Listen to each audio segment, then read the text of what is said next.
شکریہ ادا کرتا ہوں ہمارے بہت ہی محترم جناب vice chancellor university of engineering technology Mardan Khalid صاحب کا، پروفیسر عمران صاحب کا اور آپ سب کا جنہوں نے ہمیں آج یہاں مدعو کیا. خاص کر میں بہت زیادہ خوش ہوں اپنے اساتذہ کرام اور ہماری انجینئرنگ کے مردان یونیورسٹی کے اسٹوڈنٹس کے بیچ میں. آج سے بہت سال پہلے میرا یہاں آنا ہوا 2003-04 میں جب میری برش انجینئرنگ ہوئی تھی UT پشاور سے. اور ہمارا اس زمانے میں جہاں تک مجھے یاد پڑتا ہے تو UT مردان میں صرف ایگریکلچر انجینئرنگ شاید پڑھائی جاتی تھی اگر مجھے یاد صحیح پڑتا ہے کیونکہ کافی ٹائم ہو گیا. تو میں نے BC صاحب کو یہ عرض کیا کہ I was interested in doing master in structural engineering. تو یہاں آ کے مجھے انہوں نے بتایا کہ جناب یہاں پہ پاسبلٹی نہیں ہے you have to go back to UT Peshawar. تو مجھے وہاں جانا پڑا. پھر ہوتے ہوتے بات سیاست اور وکالت کی طرف چلی.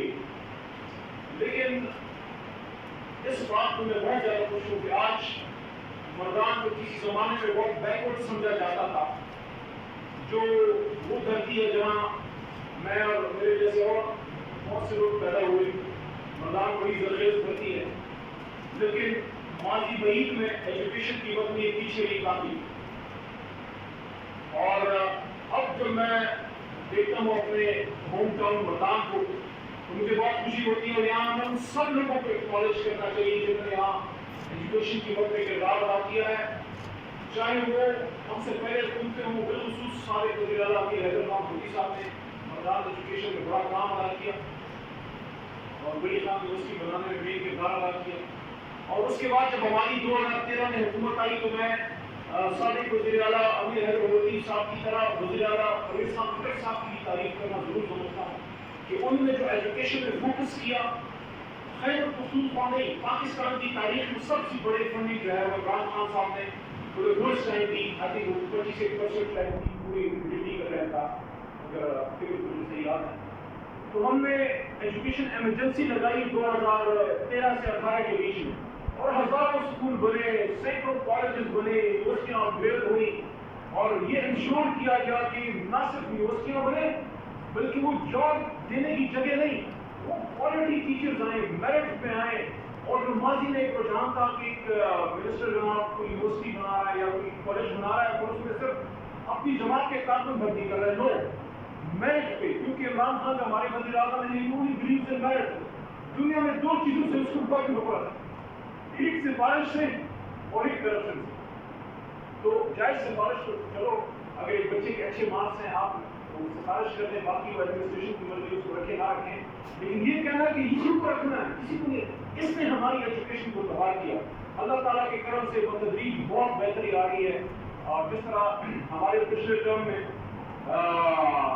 پروفیسر خورشید صاحب کو خان صاحب دے گئے ولی خان یونیورسٹی، وہی پروفیسر خورشید صاحب ہے جنہوں نے نوبل ولی خان صاحب کے ساتھ کام کیا تھا اور وہ بڑا آنریبل آدمی تھا. بچے اس کے بعد سب وہ صرف ایک نیشنل ڈیوٹی سمجھ کے خورشید صاحب آئے. پروفیسر صاحب میں نے آپ کو بھی اسی لیگ میں پایا ہے.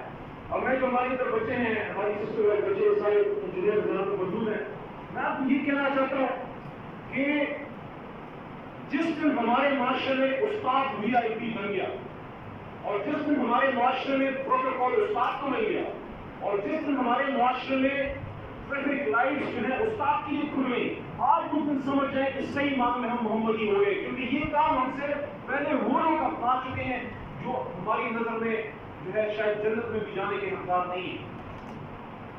تو آج برائے نام تو میں چیف گیسٹ ہوں لیکن ہم نے چیف گیسٹ کی کرسی پہ DC صاحب کو کیوں بٹھایا ہے؟ The message is very clear from the government of Pakistan, from Imran Khan and from Ali, that ہماری حکومت میں سب سے امپورٹنٹ آدمی ٹیچر ہے. کیونکہ اگر ٹیچر کو عزت نہیں ہے تو علم کو عزت نہیں ہے، اور اگر علم کو عزت نہیں ہے تو آپ اپنی تعلیم وہی سے انکار کرتے ہو. معاذ اللہ نعوذ باللہ. جو غار حرام میں اتری حضور نبی کریم خاتم نبی صلی اللہ علیہ وسلم کی ان کی مقدس ہستی اور ان کے پاک سینے میں وہ کیا تھی؟ اقرا بسم ربک الذی خلق. کاش ہماری امت مسلمہ جو ہے وہ ایجوکیشن اور قلم کی قدر کرے. کاش ہم قلم کے مزدور بنے اور کاش ہم قلم پہ فخر کریں. مجھے آج اپنے دادا بھی محمد صاحب کی بات یاد آتی ہے جو پاکستان کی تحریک کے سپاہی تھے آل انڈیا مسلم لیگ میں اور علی گڑھ سے تعلیم یافتہ تھے. مجھے سن 91 کی 20 سال بات یاد آتی ہے جب میں نے ایف سی کیا تھا تو میں نے والد صاحب کو ریکویسٹ کی کہ بابا جی کو میں ہم خان بابا کیا کرتے کہ ہم جو کہ لڑکے تھے شکار کا شوق ہوتا تھا کہ خان بابا کو کہیں ہمیں کلاس کو چلانے کا طریقہ سکھائیں. تو میرے دادا بڑے سمجھدار آدمی تھے, جس چینل سے میں نے سوال جواب بھیجا تھا اسی چینل سے میں نے واپس بھیجا. انہوں نے میرے والد کو کہا کہ جا کے علی کو کہو کہ ہم تمہیں کلاس کو رکھتا نہیں, ہم تمہیں قلم چلانے کا طریقہ سکھائیں گے. تو میں اپنے انجینئرس کو کہنا چاہتا ہوں, میں وکالت میں بھی مجھے موقع ملا اور انجینئرنگ دونوں شعبوں میں محنت کرنے کا, کمپیوٹر سائنس میں بھی تھوڑا میں کرتا ہوں دوسری میرے پاس. میرے استاد محترم تھے عبداللہ جان ثانی صاحب, وکالت میں میرے استاد تھے. انجینئرنگ کے بعد میری وکالت ہے یونیورسٹی پشاور ہے یونیورسٹی کی. ایک بات مجھے یاد آتی ہے اور میں آپ کو دوست بات کرنا چاہتا ہوں, جتنے بھی یہاں جو انجینئرس لڑکے لڑکیاں میرے دنیا والے بیٹھے عبداللہ جان ثانی صاحب اب